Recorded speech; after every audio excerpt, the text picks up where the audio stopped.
Hello, model railroading fans. Welcome to Sky Manor Railways, aka Manor Rail. The railway is a model railroad, as you might guess. It's a mixture of O-scale and N-scale, and it's designed to be fully functional yet movable and storable, so you can play with your trains and then put your trains away when you need the space for something else. It's definitely a work in progress. There's still lots and lots to be done, but it's progressed enough so that we can at least take a tour and see what it's all about. So without further ado, let's take a tour of Sky Manor Railways.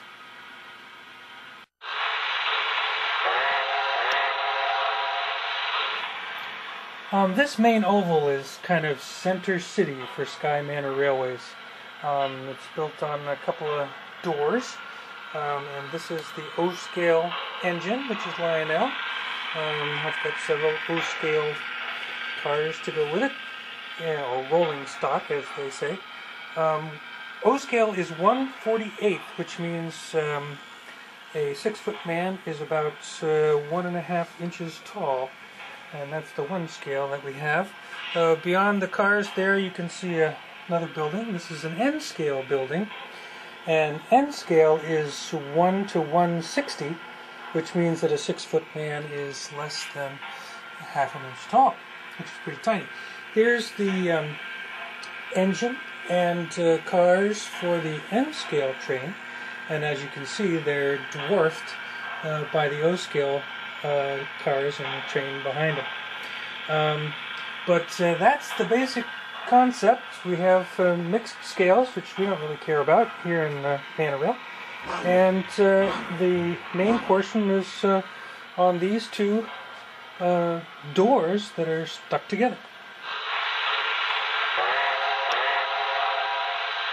One of the things about a train layout is that it takes up a lot of space, and you can't use that space for anything else. It also makes it hard to move or store your layout if you shouldn't want to do either of those. So what we have, you'll see this seam running down the center of our layout, and that's because, like I mentioned before, this main oval is built on two hollow core doors that are secured together. They're joined together with this wood strip that is on the end, and it's screwed into place with those wood screws. And the reason that it's done in that manner is that the idea is if you have your track secured to the board and you have your accessories secured to the board and all your wiring is permanent, all you need to do is remove the trains and remove the cars, take these end pieces off, and then gently pull the two boards apart. Then you've got two much more manageable pieces to deal with, 28 inches wide instead of a huge 56-inch table, basically.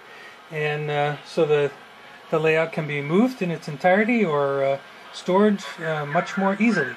And we've moved it once already, so we know it works.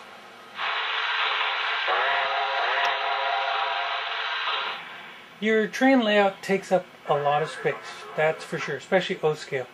So what happens when you want to go beyond your basic oval? Now, the way that we handle it here is we use trellises. So beyond the two main boards, you see the track coming out, and it is running through these structures, and these structures are homemade trellises that hold the track up, and they are adjustable in height. So no matter what height you have your board at, you can set your trellises so that the track can run at the same level as your main board. In this case, we have a closed loop here that runs through the trellises, and we'll talk more about that later, and then back into your main layout. So that's one way of extending your track and your train's run capability well beyond your main board, which takes up enough space as it is. Having things that light up and flash and move is half the fun of model railroading. You always want to buy accessories that have lights in them or move or do something.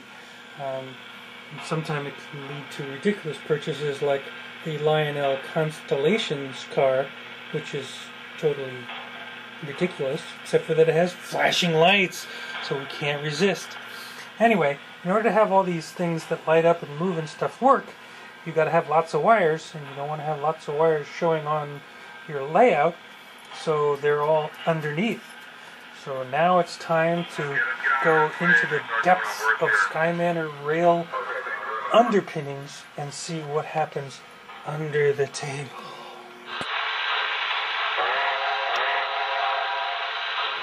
Welcome to the netherworld, the seedy underbelly of model railroading. What goes on underneath the table? It's good, clean fun, don't worry. But you've got the wrong perspective. That's the right perspective.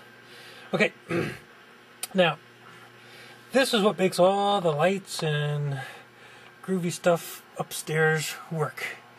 And you can see that you can see the slightly different color of the two boards, and everything is wired, of course, so that when the boards are pulled apart, the wiring doesn't get pulled apart with it. And what you see here is a bunch of terminal strips here for joining stuff together, and these are relays that turn on certain things. Another terminal switch. This board here converts AC to DC because DC direct current is better for circuitry than AC is. More terminal strips to hook in power to things, and of course labels. You gotta have labels on everything, or else you'll never remember what's wired where, and you'll have to trace it every time you do something.